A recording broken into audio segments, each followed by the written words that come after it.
춤을 나눠드립니다. 목정원.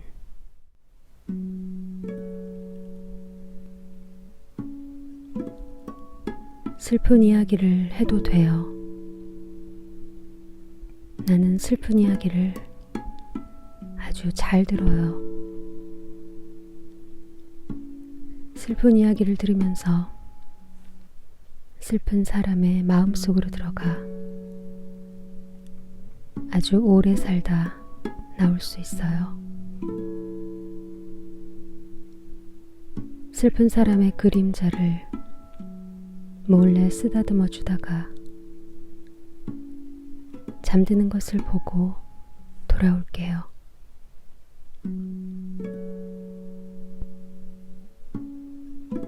슬픈 이야기를 해도 돼요. 이 세상이 슬프다는 걸 우린 알아요. 슬픈 세상 속에서 슬픈 사람의 마음속으로 들어가 바닥에 글씨를 쓸 수 있어요. 슬픈 사람의 눈물 자국을 몰래 닦아주다가 눈 뜨는 것을 보고 돌아올게요.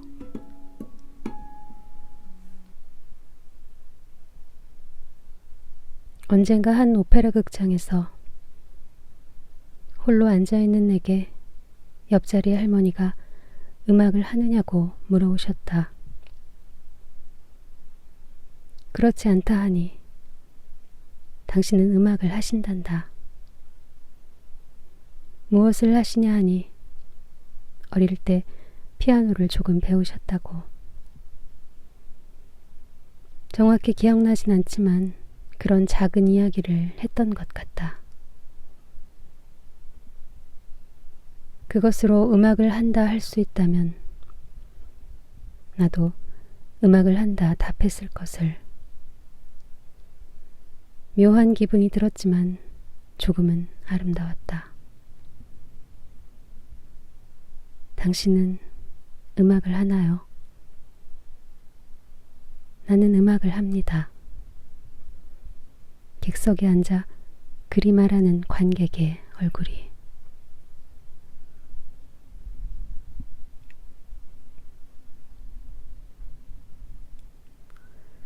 그 후 살면서 종종 마주친 프랑스 사람들 특유의 자아도취는 대체로 내게 피로감을 주었지만 저 대화만은 오래도록 좋은 그림으로 남아있다. 왜냐하면 그것이 모든 인간에게 주어진 음악의 빛을 암시하기 때문이다. 할머니의 피아노 연주가 제 아무리 서툴지라도 그 또한 음악임을 부인할 자는 없다. 음악가가 되지 않고도 우리는 음악을 한다. 무용수가 되지 않고도 춤을 추듯이. 살아가는 동안 때로 당신이 노래했다는 사실은 세상 어디에서도 지워지지 않을 것이다. 그리고 나는 정말로 음악을 하는 사람이 되었다. 몇 년 뒤 일전에 기타를 골라주었던 벗과 기타와 바보라는 이름의 포크 듀오를 결성한 것이다. 기타를 사서 돌아온 날 벗이 내게 물었다.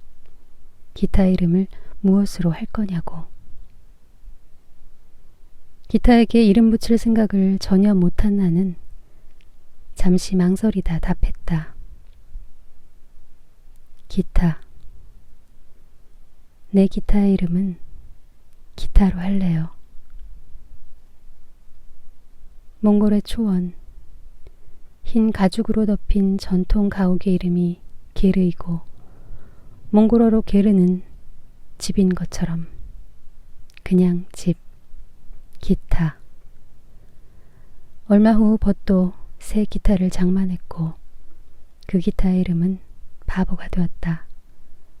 그렇게 우리는 기타와 바보가 되었다.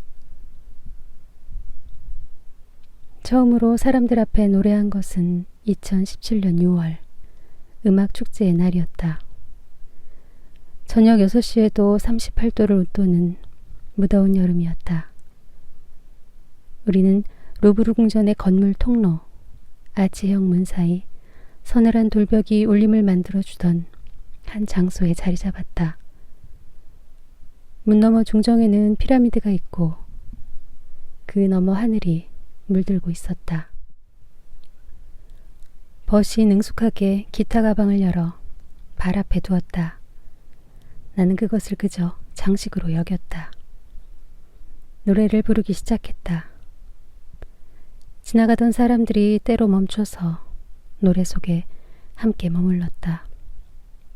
누군가 떠나며 가방에 동전을 내려놓았다. 그때 떨어지던 동전과 눈이 맞은 나는 노래를 부르면서 실실 웃었다. 돈을 번 게 좋아서가 아니라 그 상황이 정말로 웃겨서. 루브르 궁룡 아래서 노래로 돈을 버는 날이 내 생에 있다니. 웃기고도 이상한 일이었다. 기타와 바보에서 내가 담당하는 것은 노랫말을 쓰는 일이다. 그리고 그 일은 내게 그다지 큰 일탈은 아니다. 일종의 또 다른 글쓰기일 뿐. 당시 나를 한없이 가라앉히던 논문 쓰기에 비한다면 마냥 무해하고 즐거운. 요컨대 나는 스스로를 음악가로 여긴 적이 없다. 역설적으로 그래서 나는 언제 어디서나 우리의 음악을 정말 좋아한다고, 우리의 음악이 아름답다고 확신에 차 말할 수 있다.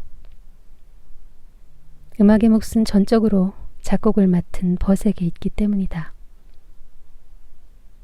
문득 떠오르는 말들을 스르르 엮어 문자로 전송하면 그것은 금세 노래가 되어 밤의 베개맡에 도착했다.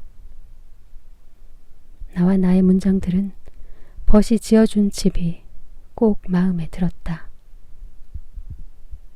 몇 달 만에 우리는 수십여 곡의 노래를 쏟아냈다. 때마침 그런 시절이었다. 저마다의 이유로 도피가 필요했던, 그 열렬한 도피가 달콤했던.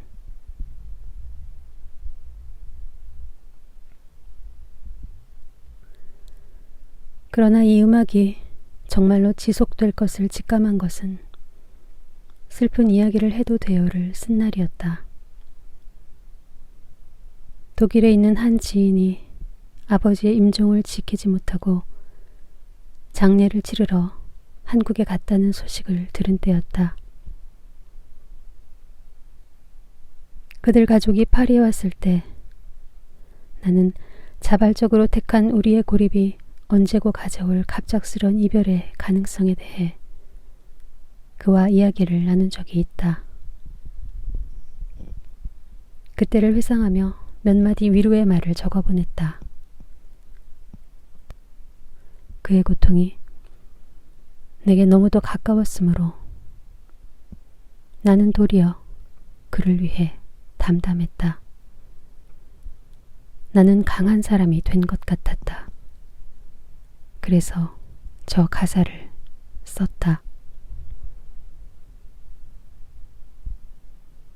벗은 곧바로 노래를 지어보냈다. 곧바로 우리는 그 노래가 기타와 바보의 고향이 될 것을 알아보았다. 그때부터 지금까지 언제든 2대의 기타로 그 전주를 연주하기 시작하면 음악은 가만히 우리를 감싼다. 시공이 둥글게 내려앉는다. 그 쓸쓸한 아늑함이 참으로 집 같다. 가수는 노랫말을 따라 산다는 오랜 풍문을 핑계로 이따금 짓궂게 부디 슬픈 이야기를 하지 말라 흥얼거리기도 하지만 진실은 농담보다 노래에 가까운 것. 슬픈 이야기를 해도 된다. 나는 슬픈 이야기를 아주 잘 듣는다.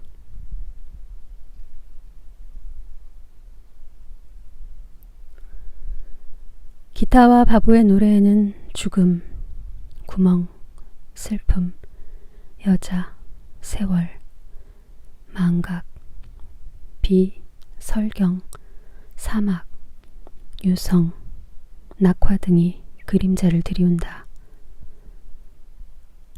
그래서 이제 노래를 들은 많은 이들은 내가 슬픈 사람이라고 생각했다. 그러나 나는 슬픈 사람이기보다 슬픔을 알아보는 사람, 아주 어렸을 때부터 슬픔이 너무 많이 보이는 사람, 당신이 죽을까봐 겁났던 사람, 목도한 슬픔에 대해 증언하는 모든 예술가, 때때로 나는 동지 같다. 그들은 사물이고 나는 사람일지라도, 그들은 시간이고 나는 사람일지라도. 나는 슬픈 사람의 마음속으로 들어가 바닥에 글씨를 쓴다. 가늠하다 현장에서 잡힌 여인을 율법대로 돌로 쳐 죽일지 사람들이 물었을 때 그리스도가 답을 유예하고 조용히 앉아 바닥에 글씨를 썼듯. 성경은 그가 어떤 말을 썼는지 전하지 않는다. 다만 글씨를 썼다고 전한다. 잠시 후 그는 답했다. 너희 중에 죄 없는 자가 이 여인을 돌로 치라.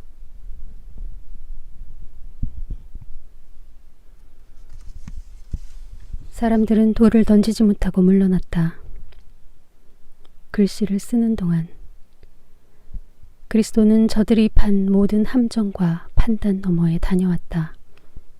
세상 너머에 다녀왔다. 그 유해의 감각이 나는 좋다.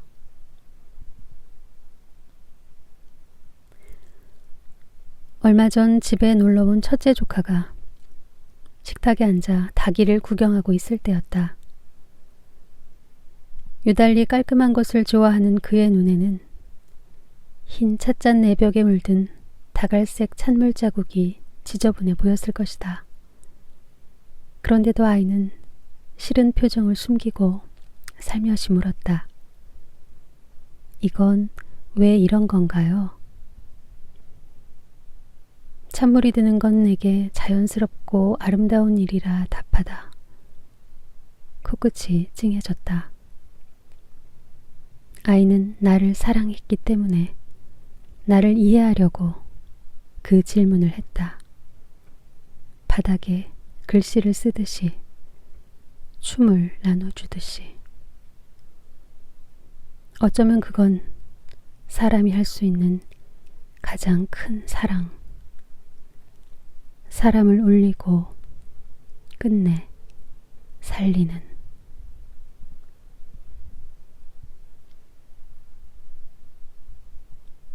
생각하고 있어요. 안아보고 싶어요. 죽지 않았으면 좋겠어요. 많이 소중해요.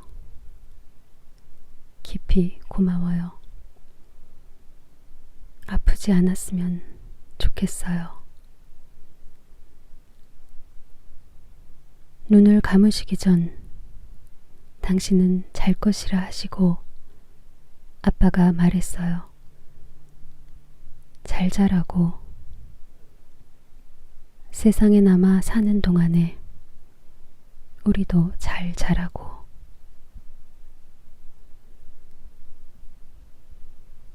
생각하고 있어요. 안아보고 싶어요. 죽지 않았으면 좋겠어요. 많이 소중해요. 깊이 고마워요. 죽지 않았으면 좋겠어요.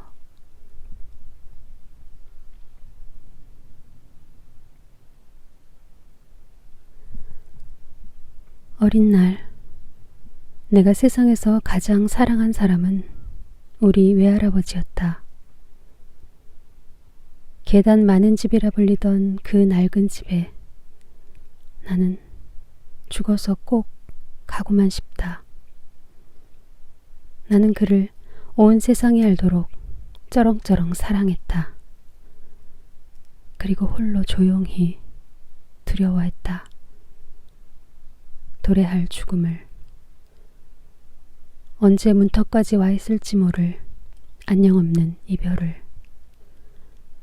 아주 어렸을 때부터 매일매일. 사랑하는 사람들은 종종 서로에게 미안하다고 말한다. 마지막으로 외할아버지를 본 날에도 그의 인사는 미안해 였다. 나는 늘 그랬듯 돌아서 울었다. 외할아버지는 내가 대학교 4학년이던 해 겨울 심장마비로 돌아가셨다.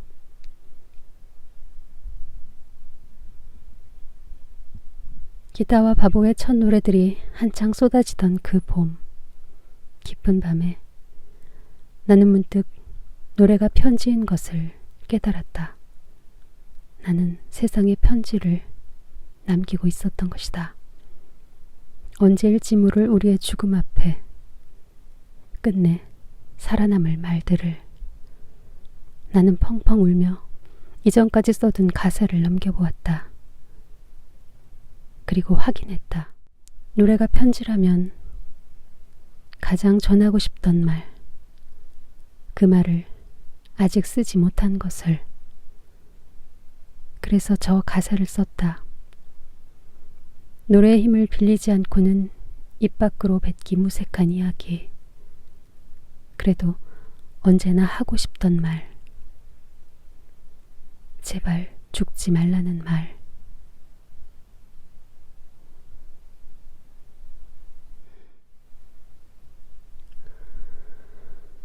가만히 있으라 해놓고 구하러 가지 않았어요. 기다리시는 걸 알아 물 밖에서 울었어요. 세월이 흐른다는 말을 우리 쉽게 하지 못해요. 그래도 세월이 흘러갔어요. 맑은 날 옅은 구름이 연기처럼 흩날려가요. 하늘 아래 있는 것들 바닷속에도 다 있던가요? 쓱 한 번 문지르면 입이 없어지면 좋겠어요. 그 없는 입으로 한 줌 뼈에 입 맞추고 싶어요.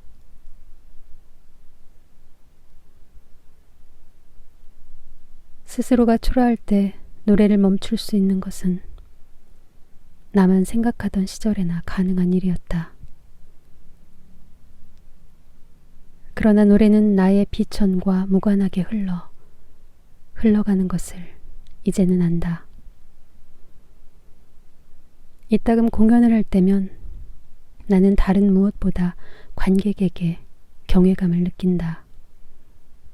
그들이 존재하기에, 듣고 있기에 노래가 그 순간 존재한다. 우리를 둘러싼 풍경 속에서, 나무와 구름, 바람 속에서, 흔들리는 잎새와 눈물 속에서 노래가 완전하게. 나는 당신에게 노래를 나누어 준다. 당신은 또 다른 곳으로 가 노래의 일부를 나눠줄 것이다. 목도한 슬픔을 당신의 몸에 기입하며 당신의 호흡대로 춤추며 다시 사랑하며. 그렇게 우리는 비로소 우리 자신이 되었다가 마침내 우리가 아닌 것들로 흩어진다. 죽음 이후에는 정말로 영혼만 남게 될까? 그때도 서로를 사랑할 수 있을까? 서로를 비춰볼 몸이 없어도. 모든 계절을 춤으로 시작할 수 있을까? 춤을 추듯 객석에 앉을 수 있을까? 당신을 볼 수 있을까?